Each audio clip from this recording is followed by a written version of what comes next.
দেশজুড়ে জ্বালানি তেলের এক হাহাকার। এক লাফে লিটার প্রতি দাম বৃদ্ধিতে দিশেহারা সাধারণ মানুষ। কিন্তু বাড়তি দাম দিয়েও মিলছে না স্বস্তি। একদিকে পকেটে টান, অন্যদিকে পাম্পে পাম্পে তেলের জন্য ঘন্টার পর ঘন্টা অন্তহীন অপেক্ষা। দেশজুড়ে তেলের তীব্র সংকট আর এই লাগামহীন দাম বৃদ্ধি যেন সাধারণ মানুষের পিঠ দেয়ালে ঠেকিয়ে দিয়েছে। একদিকে সরকারের পক্ষ থেকে আশ্বস্ত করা হচ্ছে যে কোনো সংকট নেই, অন্যদিকে বাস্তবতা বলছে ভিন্ন কথা। পাম্পে পাম্পে দীর্ঘ সারি, ঘন্টার পর ঘন্টা অপেক্ষা, এই হলো বর্তমানের চেনা দৃশ্য। এর ওপর নতুন করে তেলের দাম বৃদ্ধি যেন মরার উপর খাড়ার ঘা হয়ে দাঁড়িয়েছে। সরকার প্রতিদিন বলে যে আমাদের তেলের কোনো সংকট নেই, মন্ত্রীরা প্রতিদিন বলে এটা।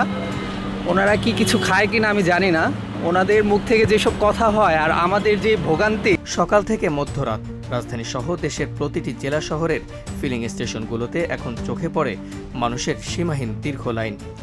রোদে পড়ে বৃষ্টিতে ভিজেও মিলছে না কাঙ্ক্ষিত জ্বালানি, আর যারা পাচ্ছেন তারাও চাহিদা মতো নিতে পারছেন না, দেওয়া হচ্ছে সীমিত আকারে। আমরা টেহা দিতেছি, টেহা দেওয়ার পরেও আমরা তেল পাচ্ছি না কেন? সবচেয়ে বেশি সংকটে পড়েছেন নিম্ন ও মধ্যবিত্তরা, বিশেষ করে যারা বাইক বা গাড়ি চালিয়ে জীবিকা নির্বাহ করেন। তাদের দিনের অর্ধেক সময় চলে যাচ্ছে লাইনে দাঁড়িয়ে। আয় তো হচ্ছেই না, উল্টো সঞ্চয় শেষ হচ্ছে জ্বালানি খুঁজতে। সময় মতো কর্মস্থলে পৌঁছাতে পারছেন না সরকারি বেসরকারি কর্মীরা। একটি দিন তেলের পেছনে ব্যয় হওয়া মানে সেই দিনের অন্য সব কাজ বন্ধ হয়ে যাওয়া। সারাদিন ভাই অর্ধেক বেলা যদি তেল নিতে চলে যায়, ভাই আমাদের তো আরো কাজ কাম আছে।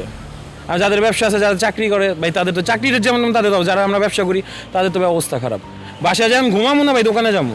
তেলের দাম বাড়ালে আমাদের তো বেতন বৃদ্ধি পাচ্ছে না, কর্মদিবস কমে গেছে। এই যে আজকে আমি অফিস মিস করে তেল নিচ্ছি, এখন ধরেন আমার অফিসে যেতে যেতে লাঞ্চের টাইম চলে আসবে, তো এটা তো আমাদের জন্য একটা হ্যাম্পার, মরার উপরে খড়ার ঘা আর কি।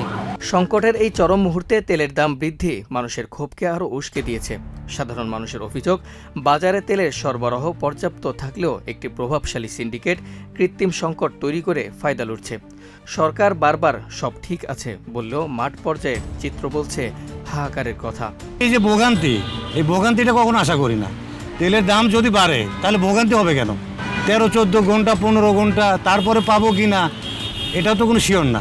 এদেশের মানুষ এখন অনেক সচেতন, আগের মতো মানুষ এখন বোকা নেই। সুতরাং আপনারা যখন যেই সিদ্ধান্ত নেবেন, হুট করে আপনারা এই যে তেলের দাম 20 টাকা বৃদ্ধি করে দিয়েছেন, এটি করার কারণ কি? হুট করে কেন এই ধরনের সিদ্ধান্ত নিলেন? ব্যবসায়ীদের কাছে কি আপনারা বন্দী হয়ে গেলেন, নাকি তাদের কাছে নিজেদের বিক্রি করে দিয়ে পরিস্থিতি পরিবেশ সামাল দেওয়ার চেষ্টা করছেন? সাধারণ মানুষের প্রশ্ন, আর কতদিন চলবে এই ভোগান্তি? সিন্ডিকেটের কারসাজি ভেঙে দিয়ে কবে স্বাভাবিক হবে তেলের সরবরাহ? সংশ্লিষ্ট কর্তৃপক্ষ কি এর কোনো সঠিক সমাধান দিতে পারবে, নাকি দীর্ঘ লাইনের এই দৃশ্যই হতে যাচ্ছে আমাদের অনিবার্য বাস্তবতা? জনগণের এই চরম ভোগান্তি লাঘবে দ্রুত কার্যকর পদক্ষেপ নেওয়া এখন সময়ের দাবি। আবু সালেম মোহাম্মদ সাব্বির, প্রজন্ম 24।